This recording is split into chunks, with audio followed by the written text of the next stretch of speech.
الرحمن الرحيم من عمل صالحا من ذكر أو أنثى وهو مؤمن فلنحيينه حياة طيبة. وقال الله تعالى في مقام آخر بل تؤثرون الحياة الدنيا والآخرة خير وأبقى. صدق اللہ العظیم.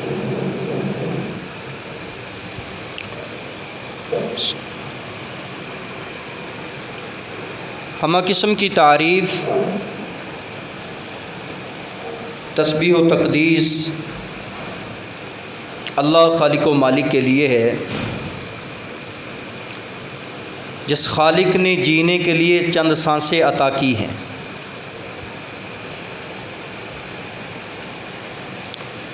درود و سلام پیارے رسول صلی اللہ علیہ وسلم کی ذات اقدس ببرکت پر.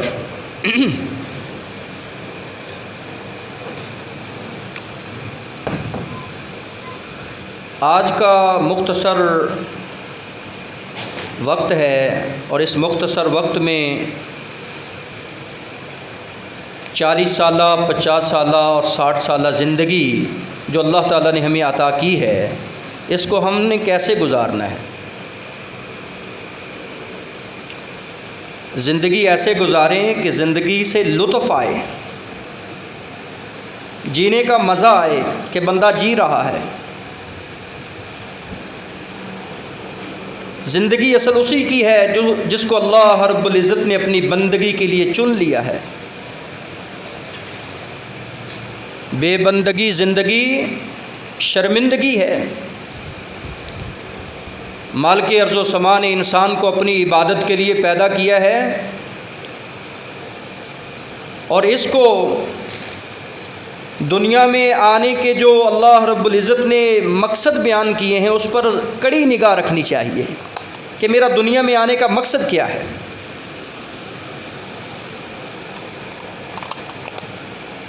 جس وقت یہ بندہ اپنے جینے کے مقصد پر غور کرتا ہے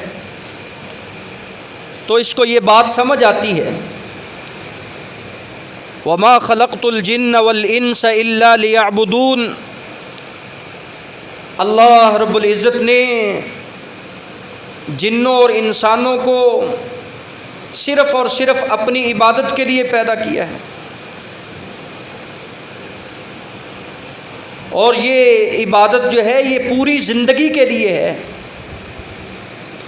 اللہ نے جتنے سال دیے ہیں، جتنے سانس دیے ہیں، جتنے لمحات دیے ہیں، ہر لمحے میں، ہر سانس کے بدلے میں رب کا شکر ادا کرتا نظر آئے.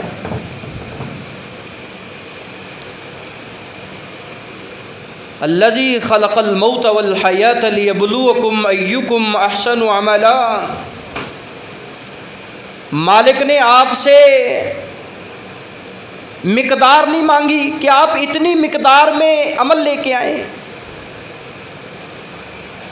زندگی کے 60 سال ہیں، اس کی نمازوں کو شمار کر لیں، اس کی عبادات کو شمار کر لیں، اس کے صدقہ خیرات کو شمار کر لیں، انسان کر ہی نہیں سکتا. یہ مقدار مطلوب نہیں ہے کہ آپ اتنی مقدار میں عمل لے کے آئیں. اللہ رب العزت نے مجھے اور آپ کو معیار دیا ہے. اے حضرت انسان، اس معیار کے مطابق عمل کر کے آنا. جتنا تیرا معیاری عمل ہوگا اللہ رب العزت کے ہاں اس کا اتنا ہی درجہ مقام ہوگا.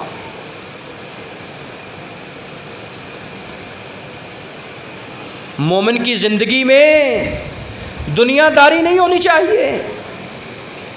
مومن زندگی ایسے گزارے، اگر وہ چاہتا ہے کہ میں زندگی سے لطف اٹھاؤں، میری زندگی پرسکون ہو جائے، میری زندگی پر لطف بن جائے، میری زندگی خوشگوار اور پرسکون دنیا کی نظر میں ہو جائے، تو اس کو چاہیے کہ اپنی زندگی میں دینداری کو اہمیت دے. بل تؤثرون الحیات الدنیا، بلکہ تم نے تو دنیا کی زندگی کو ترجیح دی ہے آخرت کی زندگی پر، اسی لیے تو رسوا ہو گئے ہو.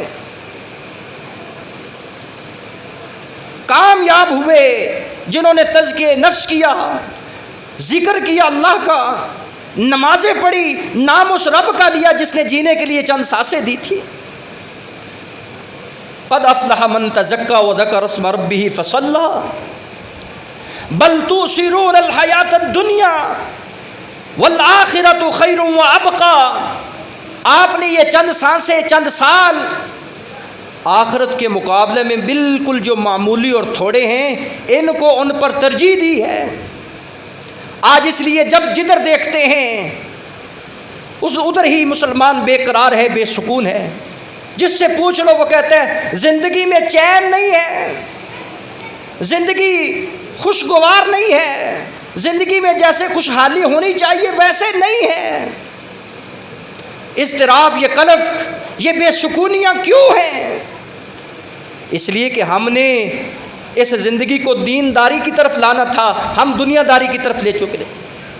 یہ حب الدنیا و کراہیت الموت، یہ ایک وہن کا مرض ہے، دنیا کی محبت اور آخرت سے غفلت. محترم سامعین حضرات، قل ان صلاتی و نسکی و محیای و مماتی للہ رب العالمین. تیرا مقصد تو یہ ہونا چاہیے، میری نمازیں،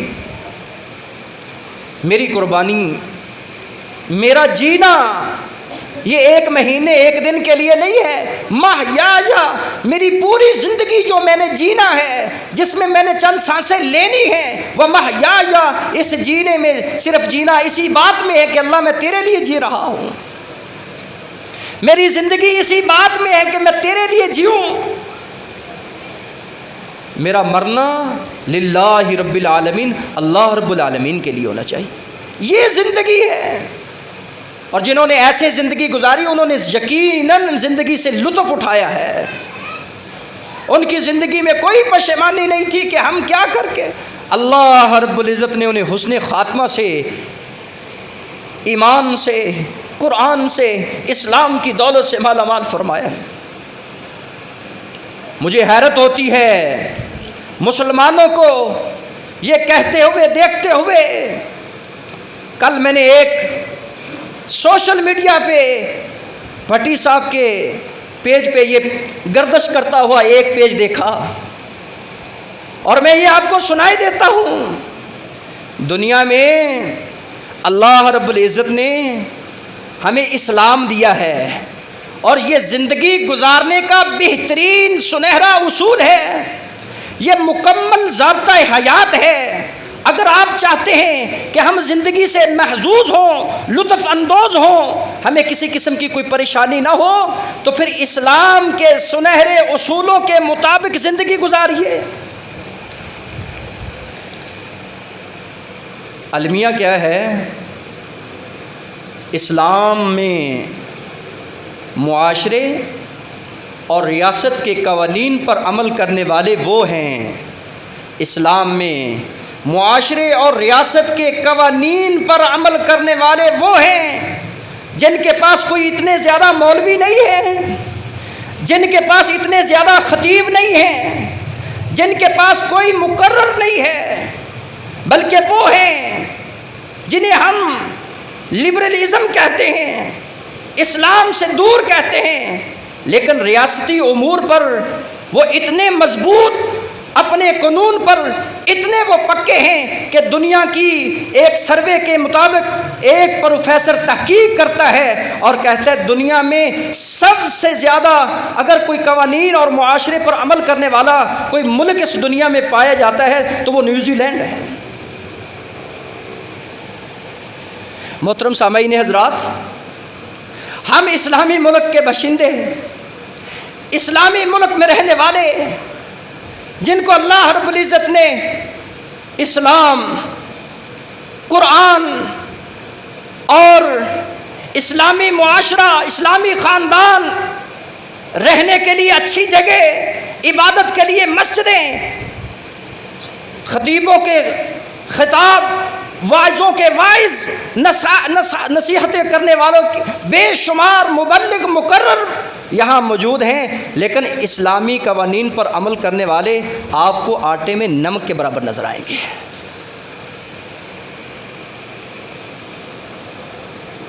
آپ چیک کر لیجئے، دنیا میں یہ اس حال کو دیکھ کر کہ دنیا میں اسلامی معاشرے اور قوانین اور ریاست کے امور پر جو مضبوط پہرا دینے والی قوم ہے، وہ آپ کو وہ نظر آتے ہیں جن کے پاس مکمل اسلام نہیں ہے، جن کا ملک مکمل طور پر اسلامی نہیں ہے۔ کہنے والوں نے کہا دنیا میں 57 ملک ہیں جو مسلمانوں کے ہیں، اور ان 57 ملکوں میں 131 نمبر پر سعودی عرب ہے جو اسلامی احکام پر عمل کرنے والا ہے، 131 نمبر پر۔ پاکستان اور دوسرے لوگوں کا تو حال کیا ہوگا؟ اللہ تعالیٰ ہم سب کو صحیح معنوں میں جو اللہ نے ہمیں ضابطۂ حیات اسلام دیا ہے اس کے مطابق زندگی بسر کرنے کی توفیق عطا فرمائے۔ حال کیا ہو گیا ہے؟ اگر آپ چاہتے ہیں نا زندگی سے لطف اندوز ہوں، زندگی خوشگوار ہو، جو زبان سے کہیں اس پر عمل کرتے نظر آئیں۔ میرا واعظ، میرا مقرر، میرا مبلغ، میرا مفسر اس ممبر پہ کھڑے ہوتا ہے، میں اور میرے جتنے بھی قریب ہیں وہ اس ممبر پر واعظ و نصیحت کرتے تو نظر آتے ہیں، لیکن عملی طور پر بد کردار ہیں۔ یہ المیہ ہے، یہ لمحہ فکریہ ہے۔ میں لوگوں کو فجر کی نماز کا درس دوں اور خود سویا رہوں، میں لوگوں کے بچوں کو کہوں کہ تم مسجد میں آ، تیرے پہ اسلام نافذ ہے، میرے بچوں پہ اسلام نافذ نہیں ہے۔ میں لوگوں کو وعظ و تدریس کرتا نظر آؤں اور مجھے کوئی پوچھنے والا نہیں ہے۔ یہ کیسا اسلام ہے؟ اس لیے تو میری زندگی شرمندگی بن گئی ہے، یہ بے بندگی زندگی شرمندگی ہے۔ اگر آپ چاہتے ہیں کہ آپ زندگی سے لطف اندوز ہوں، پھر زندگی کو ایسے گزارنا پڑے گا جیسے صحابہ کرام رضوان اللہ علیہم اجمعین نے گزاری ہے۔ اسلام کے قوانین ہر چھوٹے ہر بڑے کے لیے برابر ہیں، ہر عربی اجمی کے لیے برابر ہیں۔ اس میں گورے کارے کی کوئی تمیز نہیں، چھوٹے بڑے کی کوئی تمیز نہیں، ان پڑھ پڑھے لکھے کی کوئی تمیز نہیں، سب کے لیے یکساں قانون ہے، مساوات کا، برابری کا، عدل و انصاف کا۔ لیکن کروں کیا میں؟ ہم نے اپنی پسند کا دین بنا رکھا ہے، پھر کہتے ہیں زندگی میں سکون آ جائے۔ حاضرین مجلس، سامعین و سامعات، ملازم کہتا ہے کہ میرے حقوق کی بات کی جائے، یہ ملازم طبقہ، یہ رعایا، یہ حقوق کے متلاشی ہیں کہ ہمارے حقوق کی ادا کیے جائیں، یہ مالکان ملازموں کے حقوق ادا کریں، اور مالکان چاہتے ہیں اس بات کو کہ بھائی ہمیں ملازموں کے حقوق پر کوئی باز نہ کرنا۔ یہ ہمارا حال ہے۔ گھر میں والدین چاہتے ہیں کہ اولاد کے حقوق کو بیان کیا جائے ممبر و محراب پر، بچے ہماری عزت کریں۔ ہماری زندگی تب چین میں آئے گی جب یہ بچے ہماری عزت کریں گے۔ بھائیوں، والدین کی یہ خواہش ہے کہ بچے ہماری عزت کریں، ہمارے حقوق ادا کریں، اور بچے چاہتے ہیں ہمیں والدین کے حقوق پر بات نہ کی جائے، بلکہ والدین کی ذمہ داری، ان کی تربیت کے بارے میں ہمیں آگاہ کیا جائے کہ والدین کی کیا ذمہ داری ہے۔ بھائی کہتا ہے بہنوں کی وراثت کے بارے میں کوئی بات نہ کرنا ممبر پر، ہمیں نہیں چاہیے کہ ہم بہنوں کی وراثت دینے والے ہیں، بیٹیوں کی وراثت کی بات نہ کرنا، اور بیٹیاں اور بہنیں چاہتی ہیں بھائی ادب و احترام بھائیوں کے بیان نہ کیا کرو، یہ ہمارے حق کھا کے بیٹھے۔ سب سے زیادہ ایذاء انسانی کرنے والا کل قیامت کے دن آئے گا۔ رسول اکرم صلی اللہ علیہ وسلم نے فرمایا او بتاؤ مجھے مفلس کون ہوتا ہے؟ مفلس کون، کنگلا کون ہے؟ ہم نے چاہا اللہ کے رسول مفلس وہ ہے اور جس کے پاس درم و دینار نہیں، جس کے پاس پیسہ روپیہ نہیں، بینک بیلنس نہیں ہے، وہ مفلس ہے، کنگلا ہے، غریب ہے۔ آپ نے فرمایا سن لو، یہ دنیا کا مال آخرت کے اعمال کی جزا کے برابر کچھ بھی نہیں ہے۔ اللہ رب العزت نے جو مومنوں کو طیبہ زندگی عطا کرنی ہے، خوشگوار زندگی عطا کرنی ہے، وہ دنیا کی زندگی کے مقابلے میں بہت بڑی ہے۔ وہ یہ کنگلا نہیں ہے جس کے پاس درم و دینار نہیں، یہ آپ کی نظر میں کنگلا ضرور ہے، یہ غریب ہے، یہ مفلس ہے، لیکن سن لو کل قیامت کے دن اسلام کے ارکان پر عمل کرتا ہوا یہ آئے گا، نمازیں لے کر، حاجی صاحب حج کر کے آئے گا، اور نمازی نمازیں پڑھ کے آئے گا، یہ عالم علم پڑھ کے آئے گا، یہ سخی سخاوت کر کے آئے گا۔ اللہ میں یہ نیکیوں کے ڈھیر لے کے آیا ہوں، اب کیا ہے، میں ان اعمال کی وجہ سے جنت جانا چاہتا ہوں۔ اور یہ تو بتا کنگلے، تو نے جو معاشرے میں رہتے ہوئے لوگوں کے حقوق کھائے ہیں، کسی کا مال کھایا ہے، کسی کو مارا ہوا ہے، کسی کا حق ہڑپ کیا ہوا ہے، عدل و انصاف کا تو لوگوں کو دعوت دینے والا خود ظلم کرتا رہا۔ اب یہ جو حقوق لینے والے کھڑے ہیں، تیری نیکیاں ساری ان لوگوں کو تقسیم کر دی جائیں گی۔ اب یہ آہستہ آہستہ یہ نیکیوں کا جو بہت بڑا بھاری سامان لے کے آیا تھا، یہ نیکیوں کا پلڑا خالی کر کے بیٹھ گیا ہے، حقداروں کو نیکیاں دیتا جا رہا ہے۔ ابھی حقدار کھڑے ہیں کہ جن کا انہوں نے دنیا میں رہتے ہوئے حق کھایا تھا۔ اللہ کے رسول صلی اللہ علیہ وسلم فرماتے ہیں ان کی برائیاں اس پر ڈال کر اس کو اوندے منہ جہنم میں ڈال دیا جائے گا۔ یہ کنگلا، یہ مفلس، یہ سب سے کنگال آدمی ہے جو لوگوں کو تکلیف دینے والا، کہنے والا کہتا ہے میں نے اپنی زندگی میں ایسے شخص کو دیکھا، اور آپ نے بھی ہزاروں لوگوں کو دیکھا ہوگا۔ اپنی زندگی پہ غور کریں، آج میں مفلس ہوں، آج میں کنگال ہوں، آج میں پریشان حال ہوں، آج میرے حالات تنگ ہیں، میں تنگ حال ہوں، تنگ دست مقروض ہوں۔ اس کی وجہ ایک بھی یہ بھی ہو سکتی ہے کہ میں نے کسی زندگی کے کسی موڑ پر کسی غریب کو مارا ہے، کسی کا حق کھایا ہے۔ کہنے والا کہتا ہے میرے ایک ہاتھ کو فالج ہوا، میں فلاں آدمی کے پاس گیا جس کا بڑا شہرہ تھا، دم کرتا ہے جی، میں نے پڑھا سورہ فاتحہ کو، میں نے پڑھا قل هو اللہ احد کو، میں نے قل اعوذ برب الفلق قل اعوذ برب الناس کو پڑھ کر دم کیا، میں نے کہا جاؤ، چلا گیا، پھر واپس آیا۔ دوسری بار کہا میں بڑا بزنس مین ہوں، بڑی فیکٹریوں کا مالک ہوں، کہا دم کرو، میں نے پھر اسی طرح دم کیا، میں نے کہا جا کام کر اپنا، اللہ تجھے شفا دے گا۔ تیسری دفعہ پھر آ گیا، کہا میرا ہاتھ ٹس سے مس نہیں ہوا، میں نے تیرا بڑا شعرا سنا ہے، تو لوگوں کو دم کرتا ہے، اثر ہوتا ہے، لوگ ٹھیک ہو جاتے ہیں۔ کہا میں تجھے ایک بتاؤں تیرا علاج کیا ہے؟ اللہ رب العزت نے، میرا ایمان ہے، قرآن میں شفا رکھی ہے، میں جس کو بھی دم کرتا ہوں اللہ کے حکم سے اللہ اسے شفا یاب کرتا ہے۔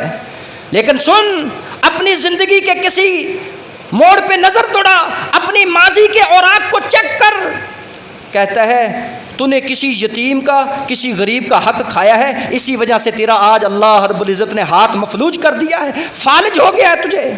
کہتا ہے میں غصے سے گیا، میں نے کہا بس کر، اپنا لیکچر بند کر، تو مجھے سمجھانے والا، جا کر میں پھر سوچتا ہوں میں اس کی بات پہ غور تو کروں۔ میں نے زندگی کے ورق گردانی شروع کی، میں نے پچھلا سال، اس سے پچھلا سال، اس سے پچھلا سال دیکھتا گیا، مجھے یاد آیا کہ زندگی کے فلاں وقت میں فلاں کوٹھی فلاں محل میں نے تیار کیا تھا، تیار کرتے وقت ایک غریب بیوہ عورت تھی، اس کے بچے تھے، اور اس کی زمین میں نے ہتھیائی تھی، اور اسے میں نے ڈرا دھمکا کر کہا تھا پیچھے چلی جا، اور وہ آتی رولا ڈالتی، میں کہتا یہ پاگل مجنون ہے، اس کو چھوڑو، میرا محل تیار ہونے دو۔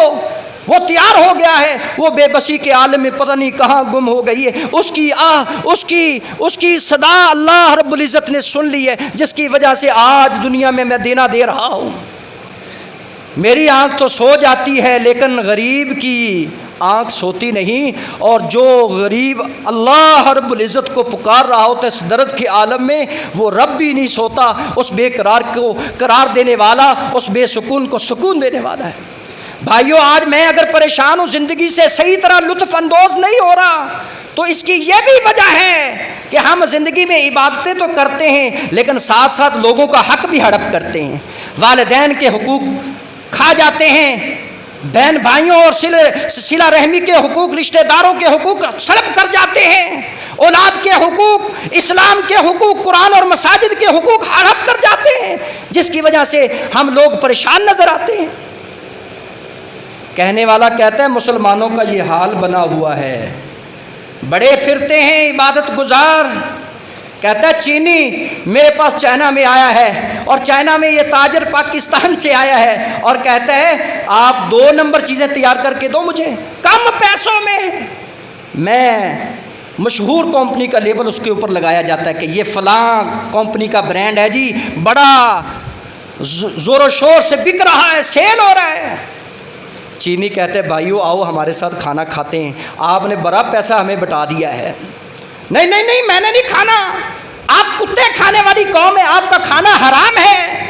وہ کہتا ہے جو یہ 2 نمبر کام ہم سے کروا رہا ہے یہ حلال ہو گیا ہے؟ 2 نمبر کام وہ کھائے حرام، تو اس کی روزی کو حرام سمجھے اور ملاوٹ کرے، دودھ میں پانی ملائے، مرچوں میں برادہ ملائے، لوگوں کو ساتھ دھوکہ اور فراڈ کرے، اور تو کہے میں حرام نہیں کھاتا، یہ جو کر رہا یہ حرام نہیں ہے۔ آج مسلمان حرام خور ہے، آج مسلمان حرام خور، رشوت خور، سود خور، اس کی زبان سے لوگ تنگ، اس کے ہاتھ سے دنیا محفوظ نہیں ہے، اور یہ امید اس بات کی لگائے ہوئے ہے امن مل جائے، عافیت مل جائے، زندگی سے لطف اندوز ہو جاؤں۔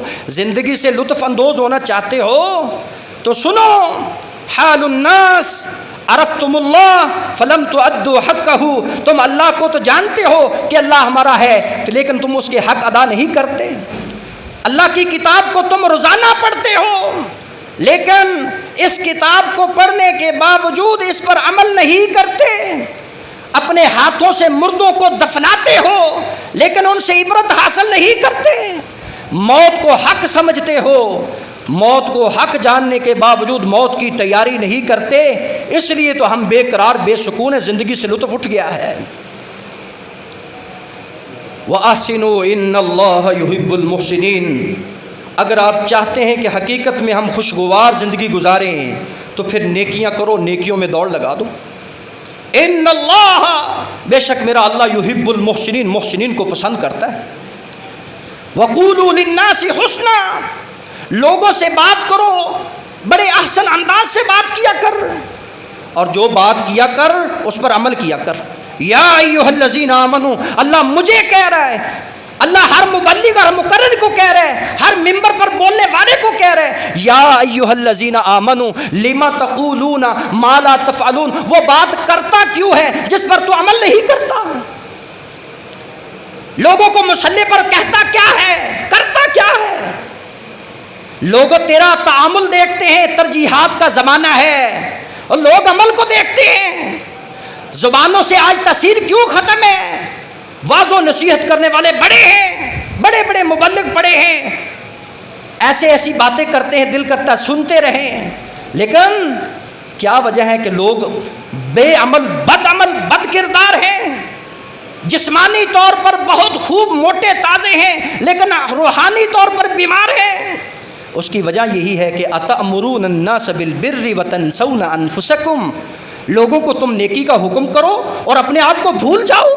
وانتم تتلون الکتاب، حالانکہ تم اللہ کی کتاب کو روزانہ پڑھتے ہو، اللہ کی کتاب کو تلاوت کرتے ہو۔ وانتم تتلون الکتاب افلا تعقلون، تم اس بات کی عقل نہیں رکھتے؟ اللہ یہ مجھے کہہ رہا ہے، یہ کسی مولوی کی زبان نہیں ہے۔ اتامرون الناس بالبر، لوگوں کو نیکی کا حکم، وتنسون انفسکم، اے منصب تو اپنے آپ کو بھول گیا ہے۔ وانتم تتلون الکتاب، تو اللہ کی کتاب کی تلاوت کرتا ہے، افلا تعقلون، اس بات کی عقل نہیں کرتا؟ اللہ مجھے عقل دلا رہا ہے، ہر سننے والے کو اللہ عقل دے رہا ہے، عقل کر جاؤ، ہوش کر لو، ہوش کے ناخن لو۔ محترم سامعین حضرات، فرشتوں کو دیکھیے وہ کتنے پیارے ہیں، لا یحسون اللہ، اللہ کی وہ نافرمانی نہیں کرتے، اللہ جو انہیں حکم دیتا ہے اس حکم کو بجا لاتے ہیں۔ فرشتوں کو دیکھ کر مجھے سبق حاصل کرنا ہوگا اور اللہ رب العزت سے دعا بھی کرنی ہوگی، اے اللہ میں یہ چاہتا ہوں جس طرح تیرے فرشتے تیرے حکم کی تعمیل کرتے ہیں، اطاعت و بندگی میں زندگی بسر کرتے ہیں، اللہ مجھے بھی ایسی اطاعت و بندگی میں زندگی بسر کرنے کی توفیق عطا فرما، تب یہ جا کر یہ زندگی خوشحال ہوگی۔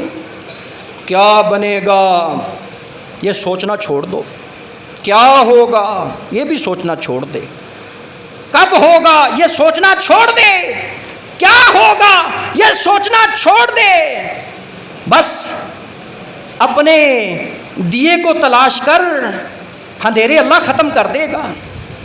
اپنے دیے کو تلاش کر، اپنی لائٹوں کو درست کر، اپنی آنکھوں کے استعمال کو درست کر، منہ تو دیکھ لیا آئینے میں پر داغ نہ دیکھا سینے میں، لوگوں کو جگانا یاد رہا خود ہوش میں آنا بھول گئے، اغیار کا جادو چل بھی چکا، یہ چل چکا ہے، فلسطین مظلوم وہ بیچارے کٹ رہے ہیں، اور یہ یہودی غاصب ظالم درندے ان پر ٹوٹ پڑے، اغیار کا جادو چل بھی چکا اور ہم ایک تماشا بن بھی گئے۔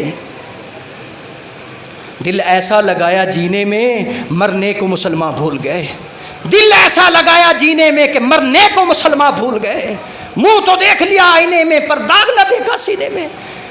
اسلام یہ ہمیں درس دیتا ہے کہ اگر آپ اپنی زندگی کو خوشگوار بنانا چاہتے ہیں، بشروا ولا تنفروا، دین میں بشارتیں ہیں، نفرتیں نہیں ہیں، یسروا ولا تعسروا، دین میں آسانیاں ہیں، تنگیاں نہیں ہیں، لوگوں کو دین کے قریب کرو، دور نہ بھگاؤ۔ نبی مکرم صلی اللہ علیہ وسلم نے ارشاد فرمایا تھا،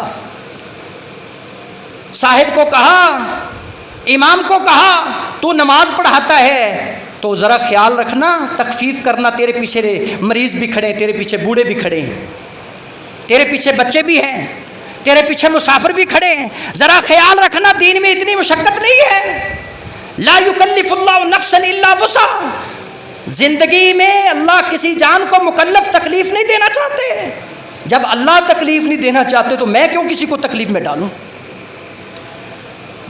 زندگی کو خوشگوار بنانا چاہتے ہو، زندگی سے لطف اٹھانا چاہتے ہو تو اس بات کو بھی یاد رکھ لو، خطائیں انسان سے ہوتی ہیں، بہترین خطا کار وہ ہے جو اللہ کے در پر آ جاتا ہے تائب بن کر، اللہ میری توبہ کو قبول فرما لے۔ اور اس بات کو یہ ذہن نشین کرو کہ لا یعنی باتوں کو چھوڑ دو، جس کام کا میں مکلف ہی نہیں ہوں، جو کام میرے ذمہ ہی نہیں ہے، جس کام سے میرا تعلق ہی نہیں ہے، مجھے ٹانگیں اڑانے کی کوئی ضرورت نہیں۔ ہمارے ہاں کیا ہے، ان من حسن الاسلام المرء ترکہ ما لا یعنی، رسول اکرم صلی اللہ علیہ وسلم کی زبان اطہر سے یہ بات نکلی، اس حسن اسلام میں، حسن زندگی میں سب سے بہترین اصول یہ ہے جس کام کا آپ سے کوئی تعلق نہیں، کوئی لینا دینا نہیں ہے، اس میں ٹانگیں اڑانے کی کوئی ضرورت نہیں ہے۔ ہمارے ہاں کیا ہے، فضولیات میں آپ چیک کر لیں، یہ معاشرے میں یہ غلطی عام ہے، کسی کو موبائل مل گیا ہے نا تو وہ پوچھتا ہے، حالانکہ اس کو اس کا کوئی فائدہ نہیں، یہ فضول ہے، یہ کتنے کا لیا ہے، کہاں سے لیا ہے اور کتنے کا لیا ہے، اس کا کیا فائدے ہیں؟ وہ کہتا ہے مجھے تحفے میں ملا ہے، بات تو ختم ہو، کس نے دیا ہے، اس سوال کرنے کا کوئی فائدہ ہے؟ اسلام کہتے ہیں اس کو چھوڑ، تیرا وقت ضائع ہو رہا ہے۔ کسی مریض کے پاس جاتے، بھائی کیا حال ہے، ٹھیک ہوں بھائی الحمدللہ، بات ختم ہے۔ اب یہ اس کی ٹو میں لگ جاتا، وہ بتانا نہیں چاہتا، وہ اس بریکی میں جانا نہیں چاہتا کہ میں تجھے بتاؤں مجھے بواسیر ہے، اس طرح کی ہے، وہ نہیں بتانا چاہتا، یہ پوچھ کر اس کو، یہ ڈاکٹر MBBS یہ بیٹھا ہوا ہے، یہ پوچھ کے ہٹے گا، جبکہ یہ معالج بھی نہیں ہے، یہ حکیم، یہ طبیب بھی نہیں ہے، اس کا وقت ضائع کرنے کیا، اس کو چاہیے تھا بھائی اللہ تجھے شفا دے، اللہ تعالیٰ شفائے کامل عطا فرمائے گا، بات تو اتنی تھی۔ اسلام یہی ہمیں کہتا ہے، اگر تو چاہتا ہے کہ تیری زندگی پر لطف ہو تو اپنے وقت کو ضائع نہ کر، اپنے وقت کو برباد نہ کر، تیرا وقت بہت قیمتی ہے، اپنے وقت کو فضول کاموں میں بالکل ضائع نہ کر، بہترین اسلام اسی بندے کا ہے جو ترکہ مالا یعنی فضول کاموں کو ترک کرتا ہے، فضول گفتگو کو چھوڑ دیتا ہے، مشغول جتنی مصروفیات ہیں جس کا کوئی اسلام سے تعلق نہیں اس کو ترک کرتا ہے، کہتا ہے نہیں میں اپنا وقت برباد نہیں کرنا چاہتا۔ اللہ رب العزت سے دعا ہے کہ اللہ تعالی ہمیں غلطیوں سے سبق حاصل کرنے کی توفیق عطا فرمائے۔ جس مالک نے ہمیں صحیح آنکھیں عطا کی ہیں ان آنکھوں سے صحیح دیکھنے کی اللہ توفیق عطا فرمائے۔ جس مالک نے ہمیں کان عطا کیے ہیں ان کانوں سے صحیح جو مثبت چیزیں ہیں ان کو سننے کی اللہ توفیق عطا فرمائے۔ سبحان ربک رب العزت عما یصفون وسلام علی المرسلین والحمد للہ رب العالمین۔